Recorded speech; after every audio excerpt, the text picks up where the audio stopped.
Soy la pupila asombrada que descubre cómo punta. Soy todo lo que se junta para vivir y soñar.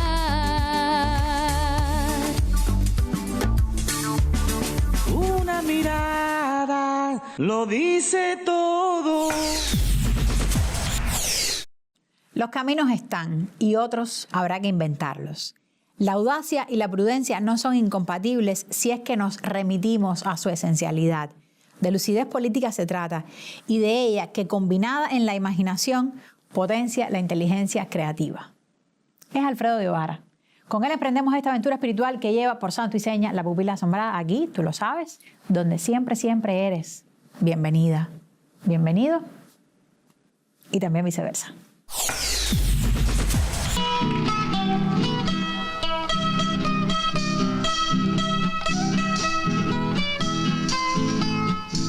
Alfredo Guevara, viceministro de Cultura y presidente del festival.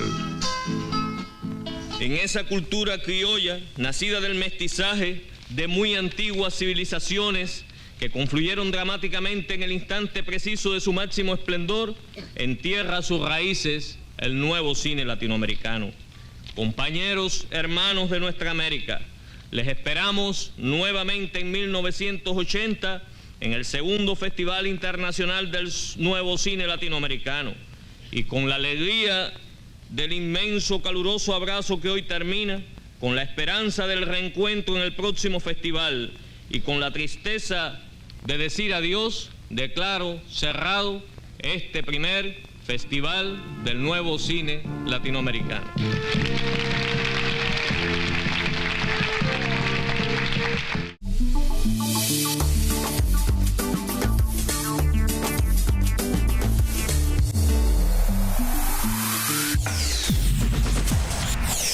Y este material que veíamos nos da las primeras pistas sobre la inspiración que tenemos en la pupila de hoy. Bienvenido, Omar. ¿Cómo estás? Gracias, Karen.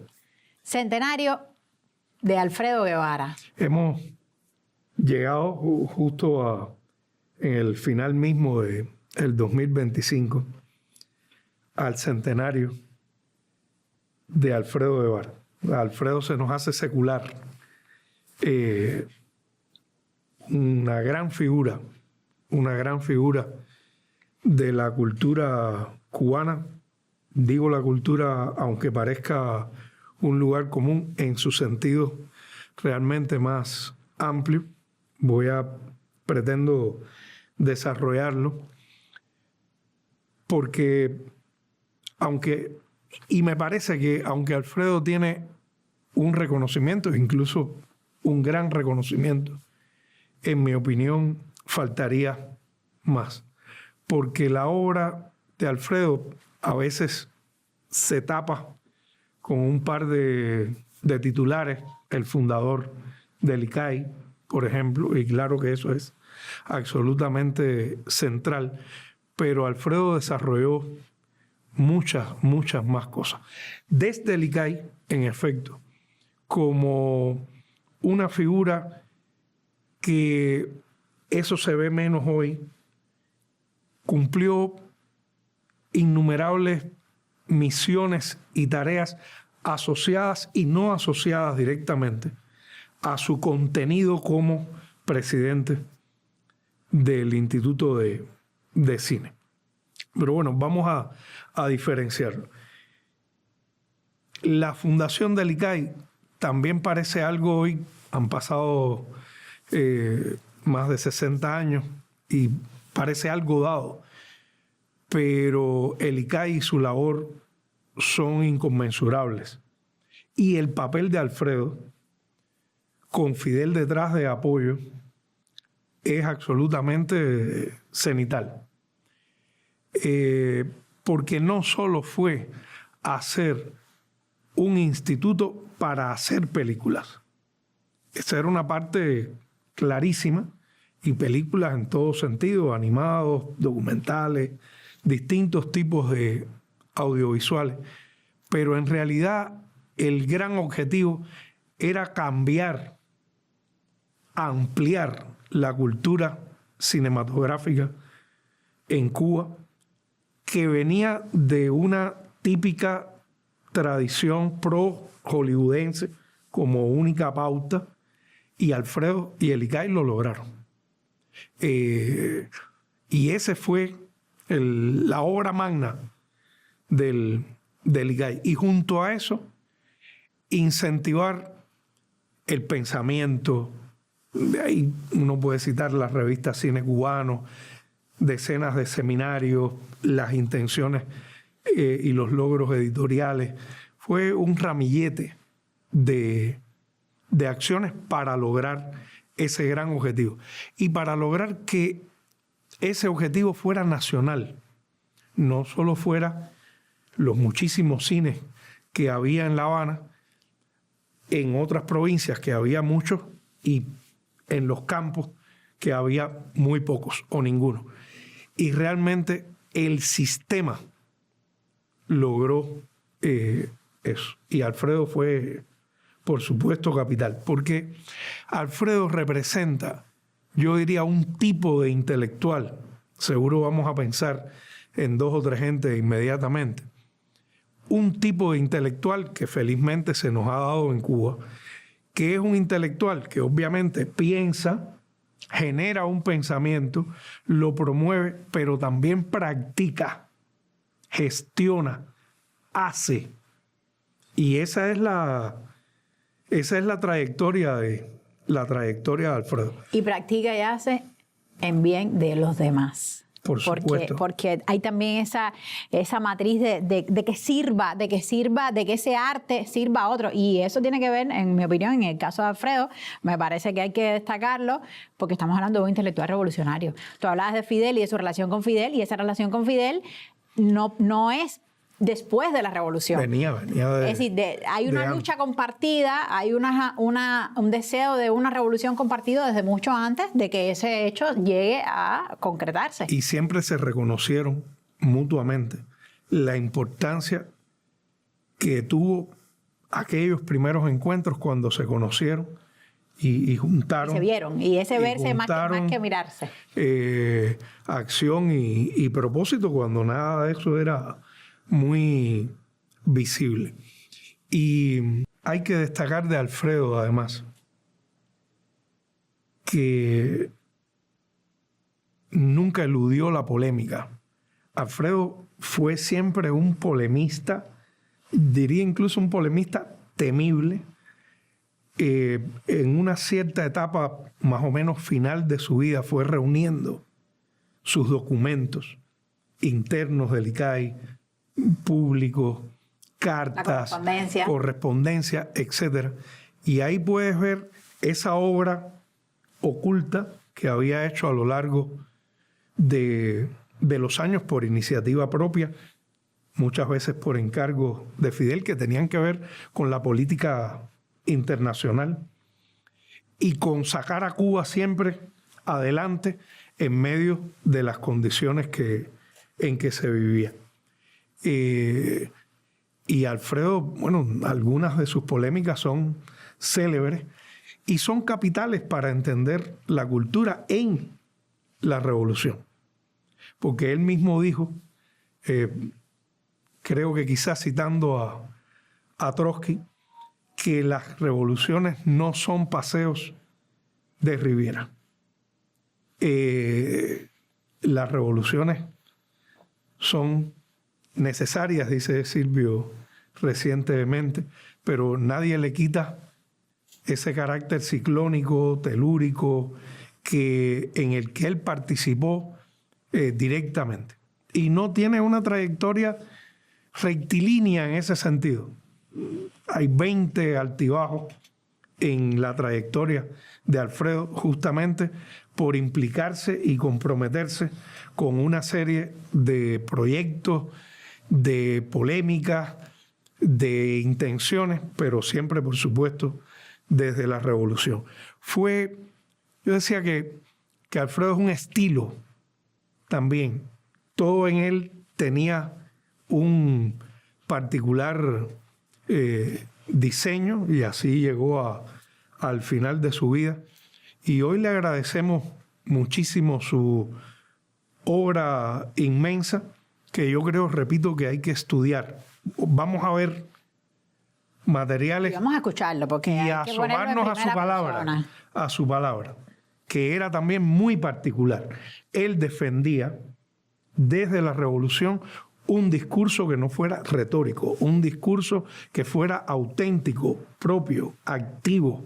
Y yo creo que eso lo caracterizó toda la vida. Entonces vamos a traer a Alfredo en primer plano. Gracias, Omar.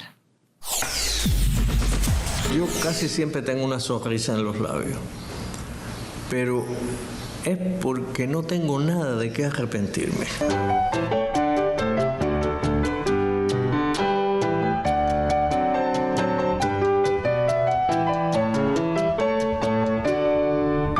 La Universidad de La Habana, no sé, yo lo siento como mi ámbito natural. Ahora que pasaron los años, yo sigo sintiéndome un universitario. Significó mucho para mí, pero mi formación comenzó antes. Mi formación política y mi formación filosófica, mi formación ideológica empezó antes. Cuando iba subiendo la escalinata de la universidad, estaba entre filosofía y letras y arquitectura. Y algo me queda, porque no puedo entrar en un lugar en que no quiera ya cambiarlo, ponerle, en fin, diseñar esta casa, por ejemplo, la casa del festival. Siempre quiero, encuentro algo más que hacer. Me fui por la filosofía y realmente, incluso más que las letras, no es que no aprecie a los escritores, a los narradores, etc. Tengo predilecciones pasionales.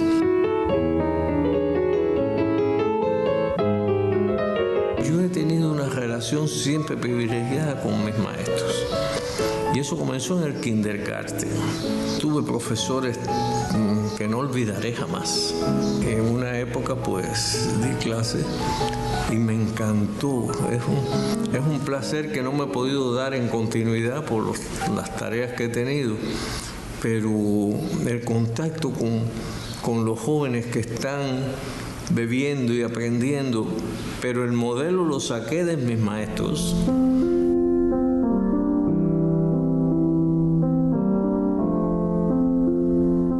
Yo siento que el ámbito universitario de mi generación fue, por lo menos en mi área, fue algo privilegiado. En realidad, en mi caso, me enseñaron algo más. Me enseñaron a estudiar.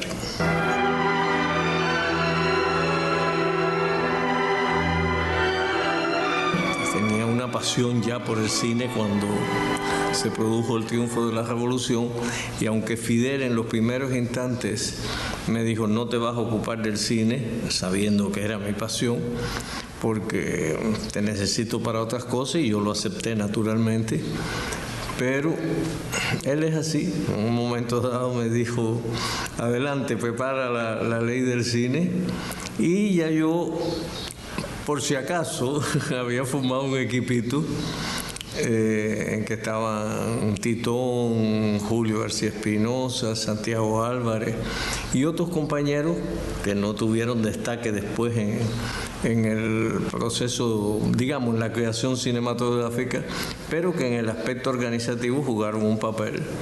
Y empezamos a tratar de plasmar en realidad los sueños, pero yo sueño mucho más. Es decir, yo como martiano siempre pensé más allá, es decir, siempre pensé en América Latina, en el cine latinoamericano, había trabajado en el cine mexicano y mucho, y creía que había que hacer en Cuba fundar y allá renovar.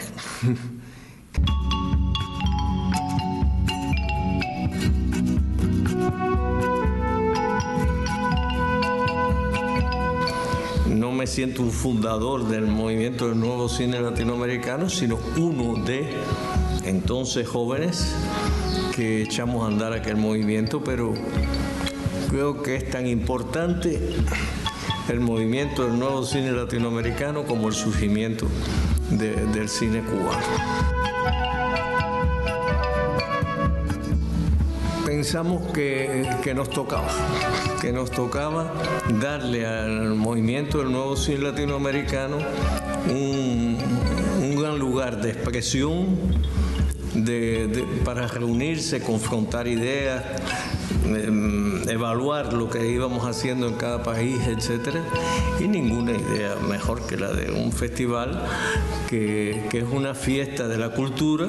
Con la esperanza del reencuentro en el próximo festival y con la tristeza de decir adiós, declaro cerrado este primer Festival del Nuevo Cine Latinoamericano. Cuando echo a andar una idea es para que triunfe y no puede sino triunfar.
Vamos a ver ahora un fragmento de una entrevista realizada a Alfredo Guevara y después un momento del documental Cuba Va, que precisamente Alfredo es un encargo de Alfredo del ICAI al grupo de experimentación sonora del ICAI que va a dirigir el británico Felix Green y que lo distinguimos sobre todas las cosas por ese tema que se ha quedado como parte de la banda sonora de todos los cubanos, que es así, Cuba Va. Vamos a escucharlo. Yo estaba en el instante del Moncada, yo estaba hospitalizado en la clínica del Estudiante y Raúl estaba conmigo y Fidel lo llamó. Raúl me dijo, lo llamó por teléfono y Raúl me dijo, vengo dentro de un rato. Él me estaba acompañando y no regresó. Yo pensé, llegó el instante. Llamé a Pedrito, mire, y tampoco apareció, lo llamó Fidel. Y hice varias llamadas así, llamé a Lester, lo llamó Fidel. Y comprendí y salí a la estampida de la clínica sabiendo que había llegado el instante y no sabiendo además en qué consistía el instante. Cuando ya se produjo el Moncada y me llegaron las noticias, entonces me dediqué a limpiar las casas, porque ya en la época había literatura comprometedora.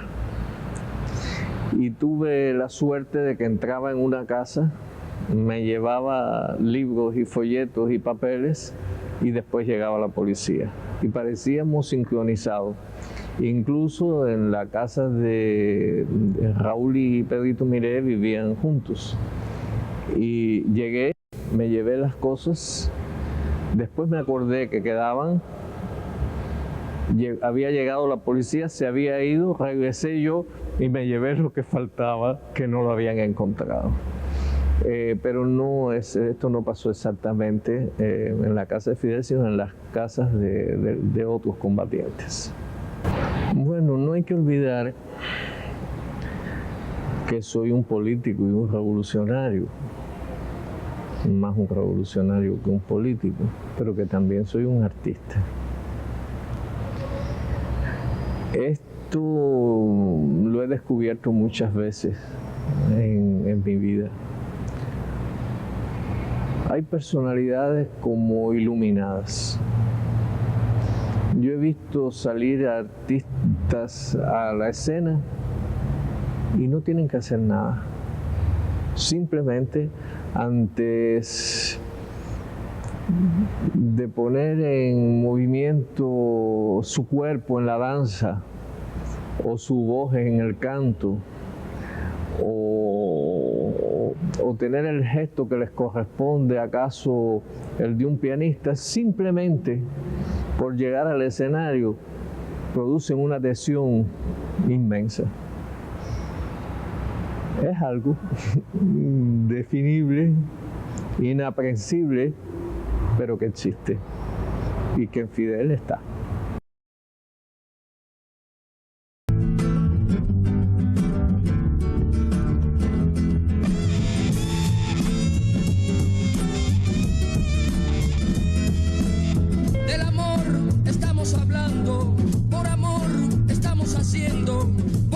Se está hasta matando para por amor seguir trabajando.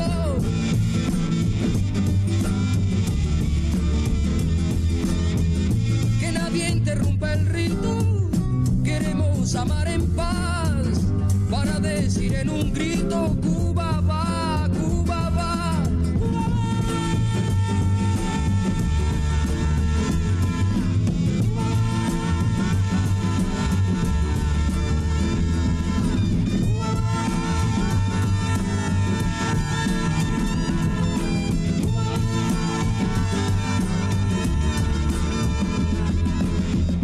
Quiero abrir mi voz al mundo, que llegue al último confín, de norte a sur y de este a oeste, y que cualquier hombre pueda gritar sus propias esperanzas, sus heridas y su lucha cuando diga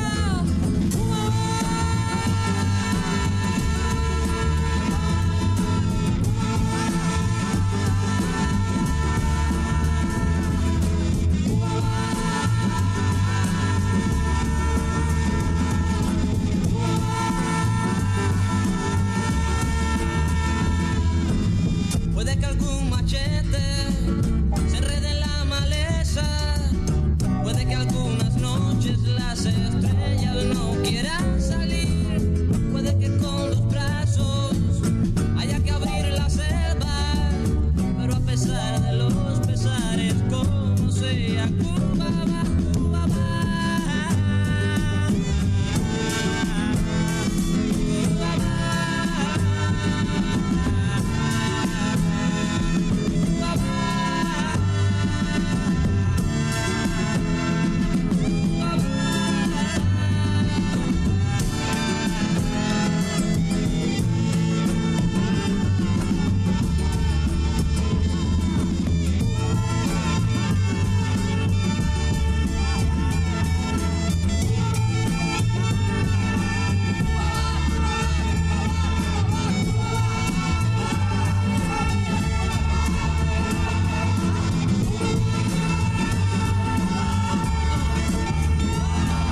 Y aunque no esté de moda, estoy con Fidelito. Bienvenido, Fidel. Cuba, un clásico de clásicos del grupo Experimentación Sonora del ICAI, que ya es un clásico de por sí.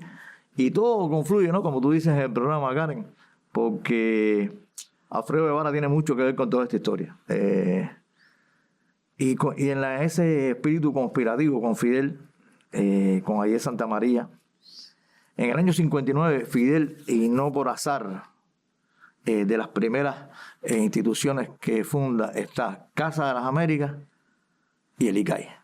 Son cardinales para todo el desarrollo posterior que va a venir con la campaña de alfabetización. Es decir, hay un sistema con la campaña de alfabetización, vamos a decirlo completo, todo un sistema montado en función de una gran idea, de un gran proyecto.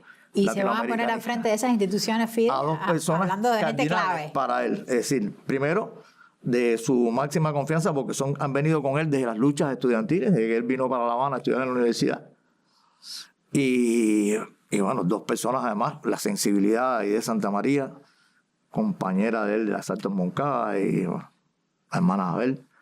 Y por otra parte, Alfredo Guevara, que está desde las luchas estudiantiles y además un hombre de una lucidez tremenda. Ya él sabe que es uno de los grandes pensadores desde entonces, ya con gran cantidad de lecturas importantes y con un ideal de descolonización cultural que venía entonces. Ahora hablamos mucho de eso, y Alfredo traía desde el principio del triunfo de la Revolución, y cuando fundan el ICAI, ahí está esa idea ya de crear entre el ICAI y Casa de las Américas atraer y mantar a toda la intelectualidad izquierda de Latinoamérica y del mundo en función de un proyecto descolonizador de la cultura. El ICAI con importancia cardinal porque, bueno, los dos, pero en el ICAI específicamente crear un cine contrahegemónico a lo que se venía haciendo de los Estados Unidos hacia América, e incluso en ese cine en Latinoamérica,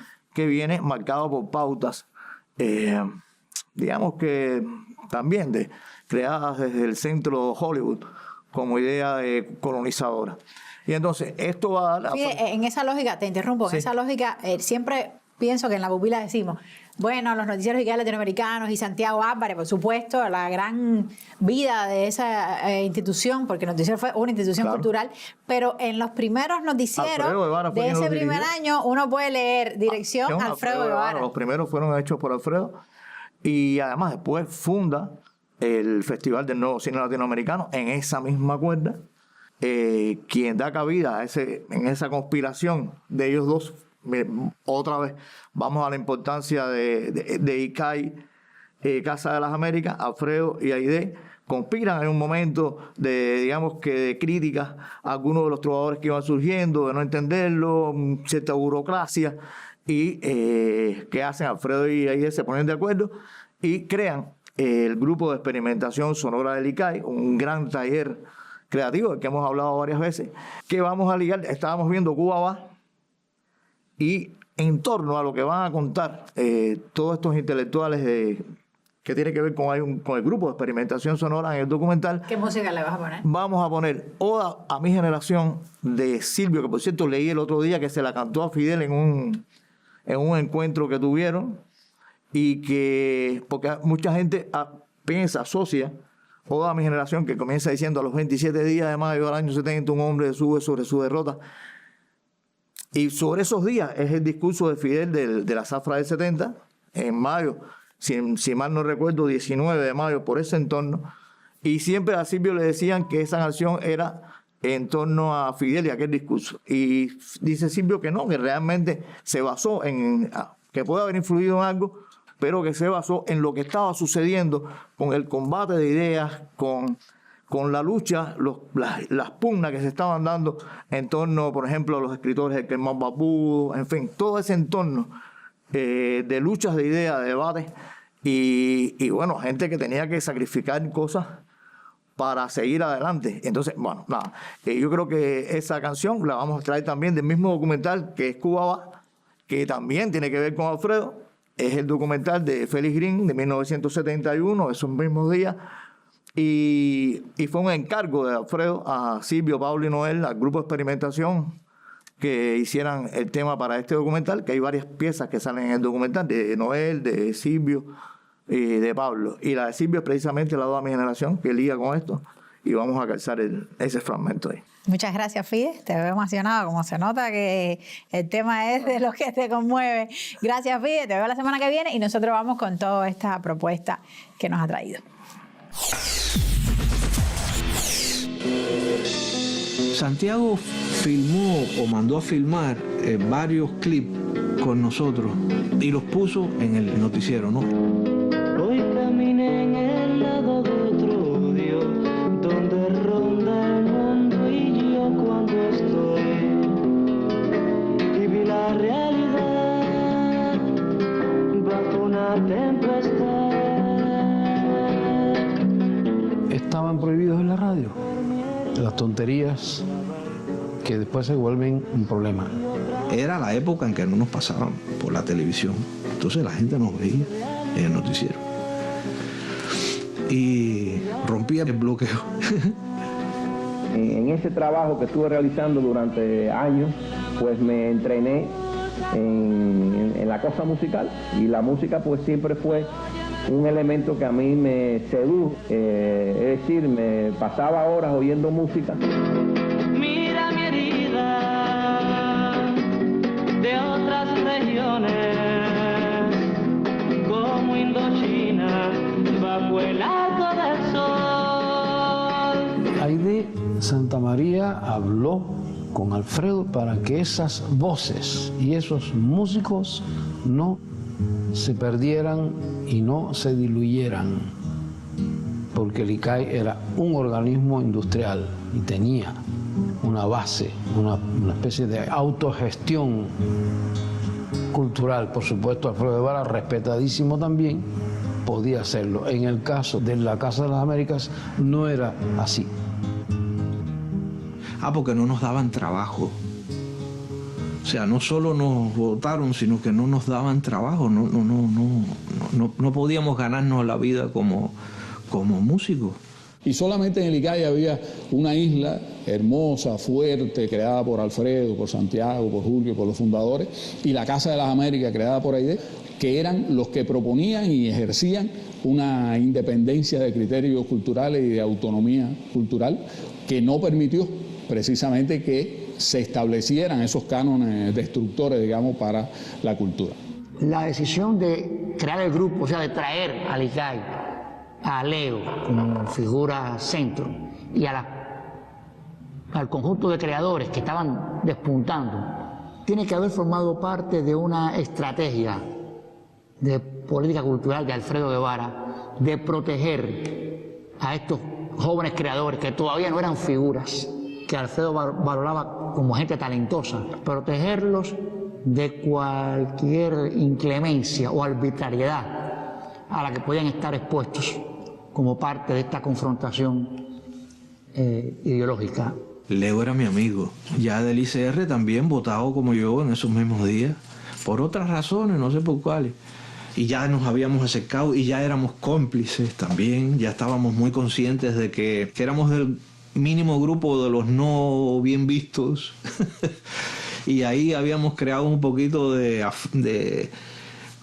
ese pegamento espiritual que suele unir a las personas que son discriminadas, ¿no? Alfredo Guevara habló conmigo, juntamos esos valores. Que al parecer le ayuda mucho un viaje que él hizo, no sé si en el 68 o en el 69, a Brasil. Y él es testigo en ese momento de la gestación de lo que fue el tropicalismo.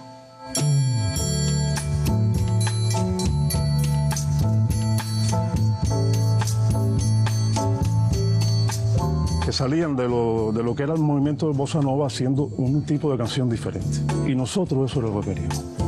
Hacer un tipo de canción que no estaba en la palestra pública en aquel momento. Y ahí nos habló por primera vez del grupo de experimentación sonora, que no se llamaba así, por supuesto, sino de crear un grupo, que se entrenara en la música para el cine. Recuerdo el día exacto en que te conocí. Iba pegado al cielo y apenas te sentí. Me descubriste todo de una vez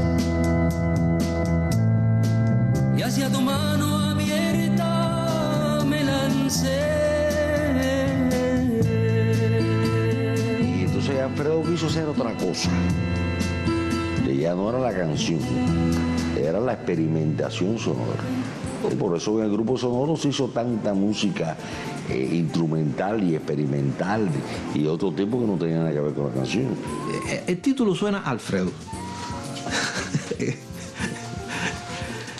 suena a sus invenciones. Grupo de experimentación sonora. Y a Leo también. Yo fui el primer instrumentista que llegó al grupo. Leo me llamó y me dijo que armara un poco los instrumentistas, algunos músicos, ¿no? Entonces yo busqué a Leonardo Acosta, busqué a Caturla, el flauta, busqué a los socios míos que tocaban bien. O sea, me acuerdo que inmediatamente se habló de Pablo, de Noel, de Eduardo. Algunos muchachos que entraron después de la ENA, que estaban medio botados, como Emiliano Salvador, Reginaldo y Pablo el Americano, entraron, bueno, por la necesidad de tener una base y también porque nos habían llegado de que eran muy buenos y que tenían problemas de disciplina y ese tipo de cosas. Y eran los mejores.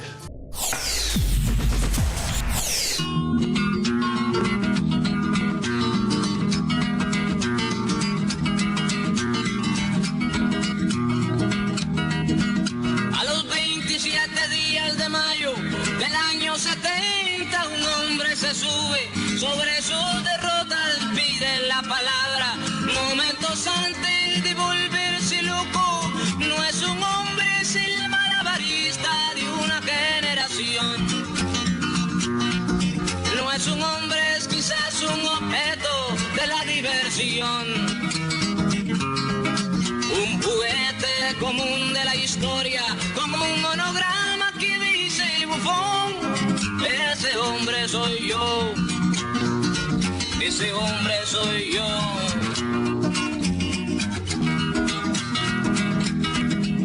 Ahora quiero hablar de poetas muertos y poetas vivos, de tantos muchachos hijos de esta fiesta y de la tortura de ser ellos mismos, porque hay que decir que hay quien muere sobre su papel, pues vivirle a la vida su talla tiene que doler.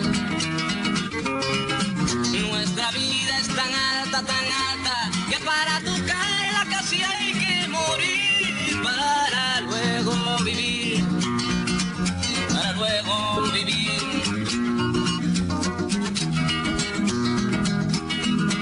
Yo no reniego de lo que me toca, yo no me arrepiento, pues no tengo culpas, pero hubiera querido poderme jugar toda la muerte allá en el pasado, o toda la vida en el porvenir que no puedo alcanzar.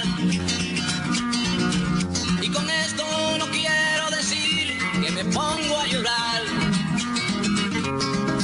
Sé que hay que seguir navegando, sigan exigiéndome cada vez más hasta poder seguir o reventar.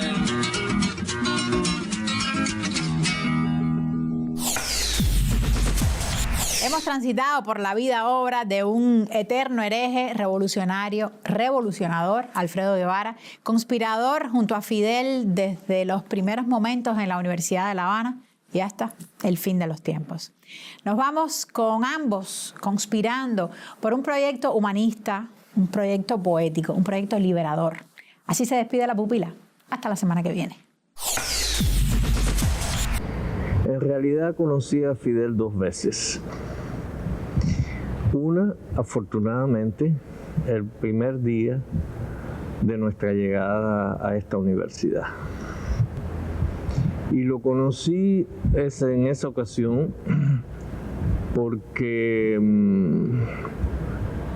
realmente nosotros llegamos a la universidad a estudiar naturalmente, pero también pensando en la importancia de la Federación de Estudiantes Universitarios, porque éramos ya muy activos políticamente. Veníamos del Instituto de La Habana, que era un centro, digamos, revolucionario, y teníamos los ojos puestos en la FEU. Y comenzamos a estudiar filosofía. Fidel se había matriculado en Derecho. Y algunos muchachos amigos nos llamaron la atención de que había entrado en la escuela de Derecho un joven que resultaba muy interesante y que tenía características de ser un líder. ¿Y cómo fue que usted lo conoció? Vinimos entonces a la escuela de Derecho a ver ese extraño personaje que podía ser interesante para nosotros, que queríamos llegar a la FEU, pero que podía ser también un rival. Y aunque parezca ridícula la palabra rival, hablando de Fidel, pero entonces éramos unos muchachitos. No sabíamos que Fidel era Fidel y que Fidel iba a ser el Fidel que conocemos.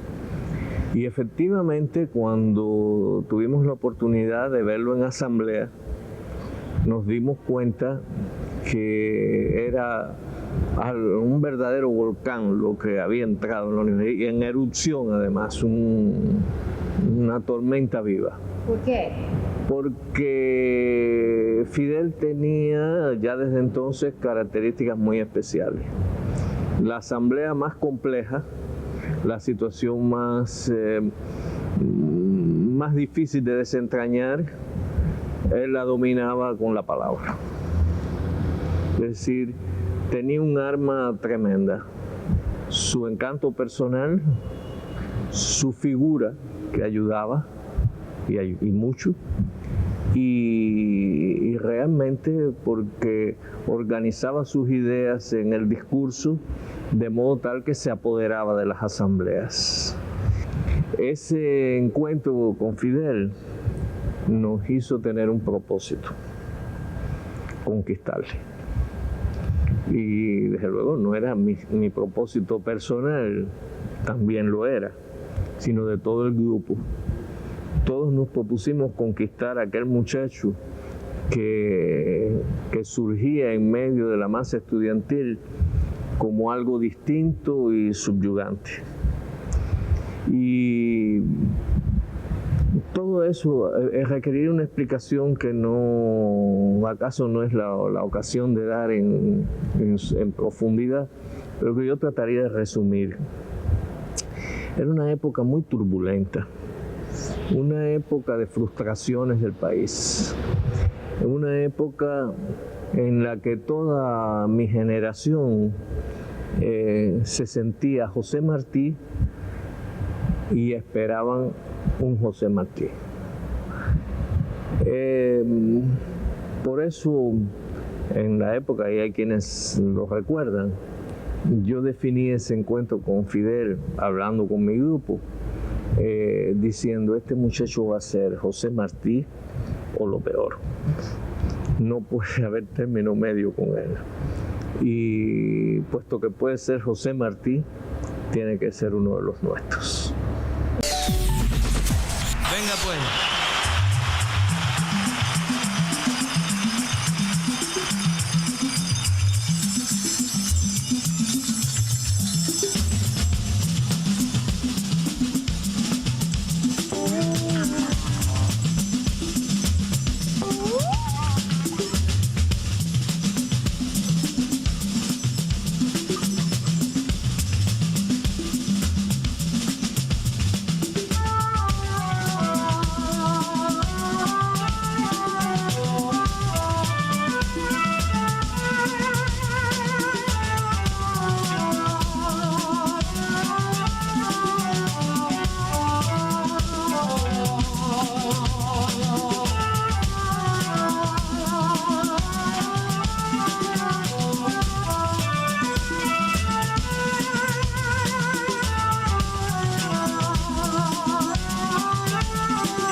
la resurrección que enciende mariposas y las arroja al viento, que da al volcán su toca y al trueno su canción. El sol ha sido izado por sus primeros sueños que aullan despertando por la convocación.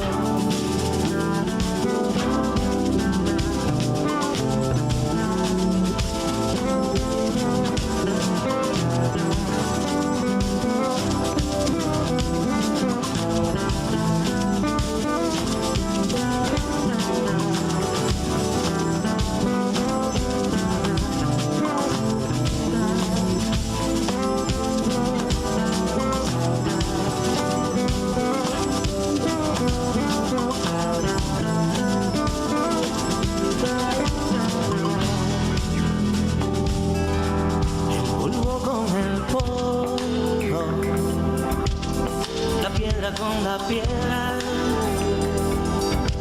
se juntan como rostros y surge la ciudad, la antigua cordillera dibuja el sortilegio y el viento va afilado cantando libertad. Retornan los guerreros al grito de la tierra. De nuevo la leyenda se hace realidad.